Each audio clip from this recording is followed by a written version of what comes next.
inviting Mr. Amit Kumar Jain, who will speak on business consultants, how to select one, in his DLC talk. He is the partner with Price Waterhouse and Company LLP, M&A, Merger and Acquisition Tax, specialized in M&A tax, corporate tax, international tax, tax litigation, and corporate law. We welcome you on stage, Amit. Good evening, everyone.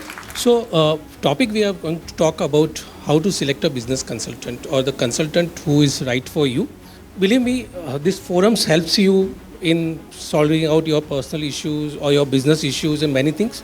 But there is a one person who is always looking forward for your success and ensure that you get successful is a consultant. If the more you become successful, the more we are also successful, and that's the reason we try and help businesses to be more successful. Why in this world you need a consultant and why you need somebody who is helping you with the right advice. And first I will take you why you need this. Today global business is changing, and the way it is changing is that the whole business is unpredictable. You don't know what happens in Russia and Ukraine. You don't know what will happen in UK tomorrow. We have a 45 days, we see a prime minister change. The political environment changes. It's becoming more and more complex as we move forward. What we need to do, we need to identify what are our strengths, what are our weaknesses, how we can make changes in the business, in the evolving business changes, how we can ensure that we are changing ourselves and adapting to the various situations, and how we address the ever-changing economic system with both internal and external. And what are those internal and external economic systems? We have like our employees, we have like our lenders, we have government and regulators, we have public at a large. As you will believe, the whole concept of ESG, everything which is coming, which is looking at a public at a large, your customers and your other stakeholders, which shareholders and other stakeholders which comes with you. And these stakeholders, why they are important, why you need to focus on those stakeholders. Because if anything goes wrong, say with your customer, anything goes wrong with your lender, what it leads to? It leads to loss of your business reputations. It leads to loss of your business itself. It may lead to a lot of litigations, fines and penalties if you're not able to concentrate and focus on your compliances, and which can disrupt your business. The other important factor what we see is why the business system is evolving, how it is evolving. You will see there is an environment and social and governance. All of a sudden, all businesses are talking about ESGs. What is ESG? How you are taking care of environment, how you are taking care of a social sector, the social responsibility of business, and whether your governance is right. It's not a world where you can do whatever you want to do. You have to have a proper governance in the business which ensure that you are compliant. And for the listed companies now, there is a requirement to report what they are doing on the governance sides. They have to report it specifically. A report should go what they are doing on the environmental side, how they are sustainable running business, what are they doing for the social sector, and what are their governance. As we spoke sometime back, mushrooming startups, we are getting lot more startups which are coming in the system, and they are the disruptors. They are coming with the disruptive technologies which may disrupt your existing businesses, and it is necessary for existing businesses to know what these disruptions will do to your own business, what it will do to future of your business. Today, we may be talking about certain business which is very big, but tomorrow some disruptor comes and it can disrupt your business. So it's necessary to focus on what is the disruption is going to bring. As sir talks about blockchain and cryptocurrencies, do we understand what is a blockchain and cryptocurrencies? We just go and invest into blockchain and cryptocurrencies, but does anybody understand that? Have we done our study around that? Have we just, or we are seeing just globally, we are just, everybody is investing, so we are also investing. Is it that the right methodology, or should we be kind of consulting somebody and asking for whether I understand blockchain, whether I understand cryptocurrency, should I be investing into blockchain or cryptocurrency, what are the regulatory implications which can come out of this for my business? And we have seen many people suffering losses in this blockchain and cryptocurrencies who has invested without knowing the product. So it is important how you know the product. As you go international, there are a lot of changes which is coming in the international tax laws, globally. We call something like a base erosion and profit shifting, which is a concept where how you accumulate your profits in the different countries. Earlier we used to kind of say, okay, we are working in Mauritius, we park our profits in Mauritius, we park our profits in Dubai. Can that go on? Can that be continuing in the future? No, it cannot continue in the future, because now we have a BEPS project where you have to split your profits in the various countries, and entire whole world will be looking at your profitability. They are going to study each country where you are making profit, and they are going to allocate accordingly that what is the right profit for each country. And if you say in the low tax jurisdiction you are keeping high profit and the high tax jurisdiction you are keeping low profit, what will the tax of your jurisdiction of high tax will do is that they will allocate tax to you. They will ask you to pay tax from low tax country to in your own country at a minimum of 15%. So is the old business model what we were following to plan our taxes, whether that will continue.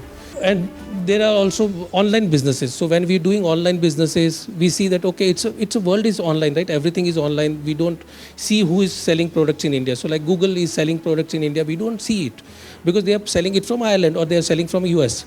So there is an online tax, so which we call significant economic presence in India.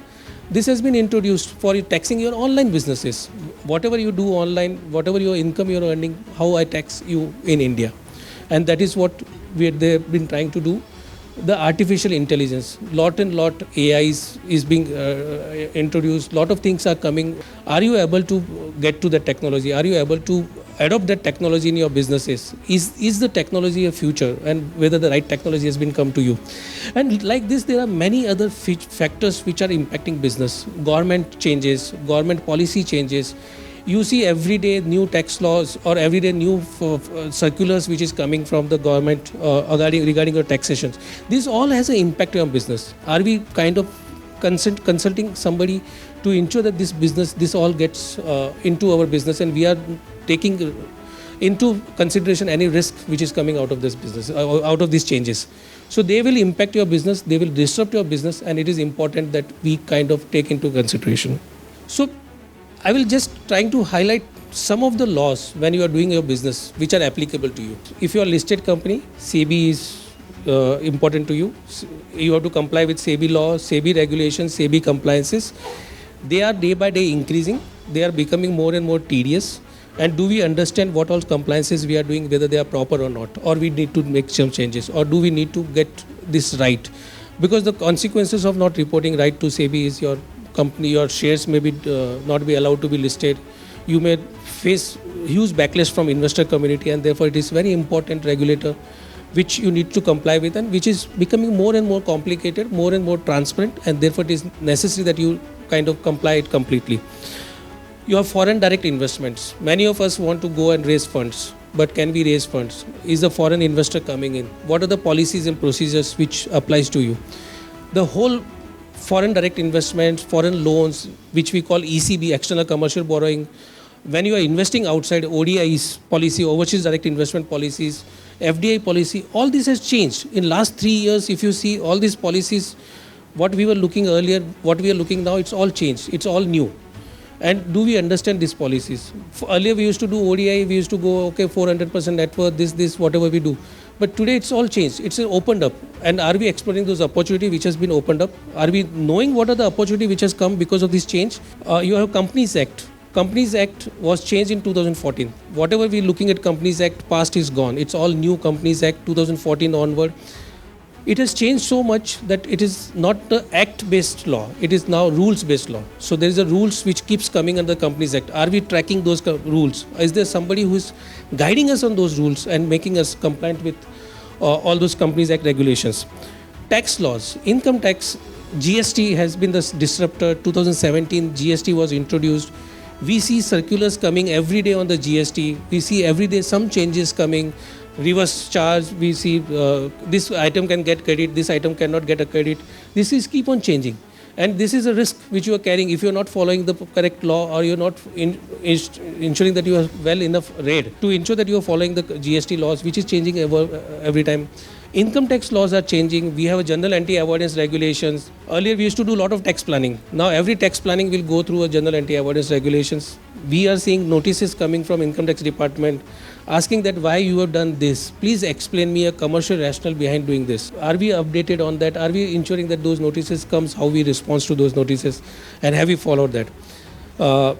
Your stamp duty laws, your sector specific law, every sector has a specific law. Are we following those sector specific laws? Are we not compliant? And what all this can do? This can levy huge penalties. We have experience where one of the client, very small reporting mistake on the ODI, And the penalties we saw is 1 crore for a startup. For the startup or initial companies, this can be very disruptive, very hard hitting. And therefore, there is a need for a right consultant. There is a need for the right person to advise you. It may be the chartered accountant, company secretary, or whoever is you are in the organization. And is there a need to outsource this kind of activities, or you can do it in-house? We can do very well in-house, but you need to hire people for that. And you are incurring people cost. You have to maintain human resources. And therefore, can you outsource? What happens if you outsource this activities to somebody? So why outsource, and what benefits you get? One, you get an expertise. You get an expertise from the people who are experienced or who are advisors to you, who read FEMA, who read income tax, who read GST, who reads all this law day in, day out. And those are the guys, if you are consulting, they will help you interpreting this law, versus the in-house guy who is just, who may be very champion, but very difficult for him to know every law, very difficult for him to know everything. And therefore you need somebody who comes with a broader experience and who comes with a complete mindset knowledge. And what happens if you outsource, it helps you utilize your internal human resources. Like the finance CFO will more focus on their finance function rather than the tax function or the compliance function. Do you want a CFO to spend so much of time on your compliance, which is becoming tedious day by day? So why don't you outsource those compliances to somebody who can take care of it in a better way than your CFO or the finance controller spending time on that? You get access to hire very knowledgeable, very experienced resources. You get access to the best of the ideas. Like as I mentioned, GAR is a real issue for every businesses now. As you plan, are you planning right? Is there somebody who is looking at it and trying to help you build a commercial rationale for your business planning? Who is putting a commercial, helping you think through that what can the business rationale for your commercial planning? Getting you ensure that you pay the right taxes, ensuring that you do the right compliances, and that is the guys who can come and help you, which your organization unnecessarily will be wasting a lot of time if you are burdening your CFO or a financial controller to do this kind of task. Then question comes, okay, I decided outsourcing. So what are the kind of guys I should select? What I should look for in a consultant? We all are global businesses and we are working at a global stage, and at one point of time you will go into the global stage. So you need a consultant who has a global experience, or is he aware and updated? Is he completely updated about various laws, various regulations? Do they provide all the services under one roof, or do they have an ability to bring various people together to provide you right and holistic solutions? Are they able to give you a complete solution which will help you take your business forward? Are there multiple specialties in the organization? Because today you don't want to go to one consultant for one aspect, I will go to another consultant for another aspect, and they are not talking to each other. If a one consultant coming up with all holistic solutions for you, he will be talking with his own people and bringing you the right solution which is right to your businesses, versus various different consultants. So is it everything under one roof? Is he thinking holistically? Is he thinking about your business problem, or he is trying to sell his business? If a person comes and tries to sell, okay, why don't you do this, why don't you do this, then he is not a right guy. Instead, he listen to you. Okay, this is my problem statement. This is what I am looking for. And then he come with a customized solution for a problem, then he's the right guy. A consultant should understand your business. If he just comes and talk to you about taxation, then it's not right. So these are some characteristics you should look for the consultant. And in this ever evolving and changing world, I think the role of consultant is very important. And it is time for you to choose the right consultants whenever you choose. Thank you very much.